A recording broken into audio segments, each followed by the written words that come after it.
देखिए अगला सवाल क्या है, electric field in region is given by E equal to E naught X I cap, find the charge contained inside a cubical volume bounded by the surface X equal to zero, यानी Y Z plane, X equal to A, यानी ये भी Y Z plane के parallel ही होगा, है ना, Y equal to zero, Y equal to A, Z equal to zero, Z equal to ए, ये सब आपको डाटा दिया हुआ है, ठीक है। और आपको सारा डाटा दिया हुआ है कि एल 2 सेंटीमीटर है और ए 1 सेंटीमीटर है, और यहाँ पे जो भी है सेंटीमीटर में है तो इसको आप मीटर में कन्वर्ट कर लेना ताकि आपका आंसर ऐसा यूनिट में आ जाए, ठीक है। एक बार ट्राई करते हैं इसको। पहले तो सबसे पहला काम आपका हमेशा होगा डायग्राम बनाना। तो एक क्यूब है जिसका साइड क्या होगा, ए होगा, ठीक है। तो सबसे पहला काम तो क्यूब बना ही लो।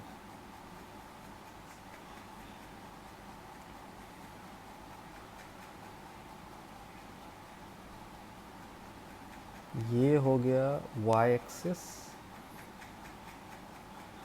ये आपका ये साइड के पैरेलल हो गया आपका x एक्सिस, और ये मेरा हो गया z एक्सिस, ये पूरा आपका y एक्सिस, ठीक है। अब सारा सरफेस एक बार देख ले, है ना, हर सरफेस को आपको विजुलाइज करवा देते हैं। ये साइड कितना है, a, ठीक है। ये जो प्लेन है इस पे हर जगह x क्या होगा, a, तो ये आपका एक सरफेस हो गया। फिर देखना हर सरफेस को विजुलाइज करवा रहा है, और x इक्वल टू ज़ीरो, ये वाला प्लेन, ये x इक्वल टू ज़ीरो हो गया, y इक्वल टू ज़ीरो, ये वाला प्लेन, ठीक है, y इक्वल टू ए, ये टॉप वाला, z इक्वल टू ज़ीरो, ये पीछे एक्स वाई प्लेन, और z इक्वल टू ए, ये सामने वाला। तो सारा का सारा आपको दिख रहा है। अब जो इलेक्ट्रिक फील्ड है ध्यान से देखो तो वो किस डायरेक्शन में है, x के डायरेक्शन में, है ना। इलेक्ट्रिक फील्ड x के डायरेक्शन में है तो आप यहाँ से बता सकते हो कि जो भी फ्लक्स होगा वो इस सरफेस से होगा, यानी किस सरफेस से होगा आप ही बताओ, x इक्वल टू ज़ीरो से, या इस सरफेस से होगा x इक्वल टू ए से। बाकी किसी भी सरफेस से कोई फ्लक्स नहीं होगा, रीज़न बीइंग कि बाकी कहीं पे भी आप एरिया वेक्टर ड्रॉ करो ऐसे होगा और इलेक्ट्रिक फील्ड उसके परपेंडिकुलर होगा। सामने वाले का एरिया वेक्टर z आपकी तरफ होगा, है ना, z आपकी तरफ होगा और इलेक्ट्रिक फील्ड x में होगा, तो इनका भी डॉट प्रोडक्ट क्या होने का है, ज़ीरो। मतलब जो भी फ्लक्स है वो या तो इस सरफेस से है या फिर इस सरफेस से। तो इस सरफेस से जो फ्लक्स है वो φ1 है, और इस सरफेस से जो फ्लक्स है वो φ2 है, ठीक है। अब ये हम निकालने की कोशिश करते हैं, ठीक है। ये कैसे निकलेगा, तो पहले φ1 निकालते हैं। तो इलेक्ट्रिक फील्ड जो है 1 पे, चूँकि x का वैल्यू अगर कांस्टेंट हो जाए तो फील्ड भी कांस्टेंट हो रहा है, तो इलेक्ट्रिक फील्ड जो होगा यहाँ पे, ये तो इलेक्ट्रिक फील्ड भी ज़ीरो हो जाएगा यहाँ पे। क्यों, क्योंकि यहाँ पे हर जगह x ज़ीरो है, तो इस सरफेस से फ्लक्स भी क्या हो जाएगा, ज़ीरो। इलेक्ट्रिक फील्ड जैसे ही ज़ीरो हो जाएगा आपका तो φ1 क्या हो जाएगा, ज़ीरो। अब सिर्फ फ्लक्स किससे बचेगा, 2 से। तो इलेक्ट्रिक फील्ड एट 2, ये इस फॉर्मूला को देखो, ये है ई नॉट। ई नॉट का वैल्यू क्या है, तो ई नॉट का वैल्यू है 5 इंटू 10⁻³ इंटू एक्स भी सेंटीमीटर में है और एल भी सेंटीमीटर में है, तो ये कैंसिल आउट हो जाएगा, परेशान नहीं होना।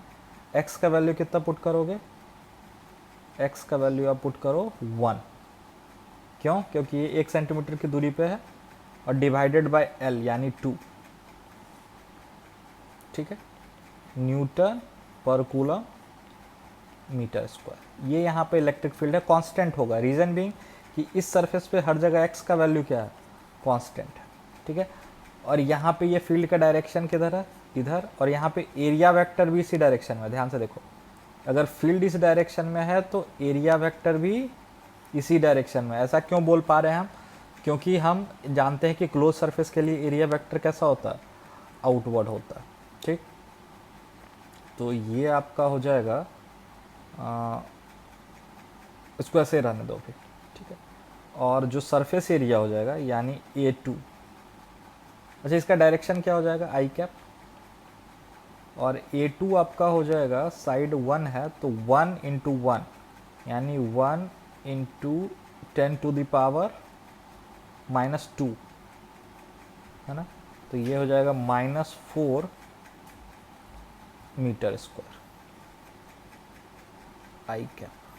ठीक है, तो आप करोगे फ्लक्स थ्रू सरफेस 2 बराबर E2A2। तो ये हो जाएगा 5 इंटू 10⁻³ इंटू 10⁻⁻4। यही आपका आंसर हो जाएगा। ठीक है, इसको सॉरी, इसमें एक पार्ट और रह गया है कि आपको ये बताना होगा कि चार्ज कितना इंक्लोज है। ये तो हम फ्लक्स निकाल लिए, तो इस क्यूबिकल सरफेस से अगर आपको फ्लक्स निकल गया तो फ्लक्स का जो भी वैल्यू यहाँ से आ रहा है, फ्लक्स φ2, यही टोटल फ्लक्स है। This must B total charge enclosed by epsilon not. तो φ2 का वैल्यू आया 5 इंटू 10⁻⁻1, ठीक है, by 2 into, sorry, this must be equal to Q enclosed by epsilon not, यानी 8.85 इंटू 10⁻⁻12। तो Q इन का वैल्यू हो जाएगा 5 into 8.85 into 10⁻⁻13 divided by 2 coulomb. इसको आप सॉल्व कर लेना, आपका आंसर आ जाएगा। ठीक है, ये तरीका।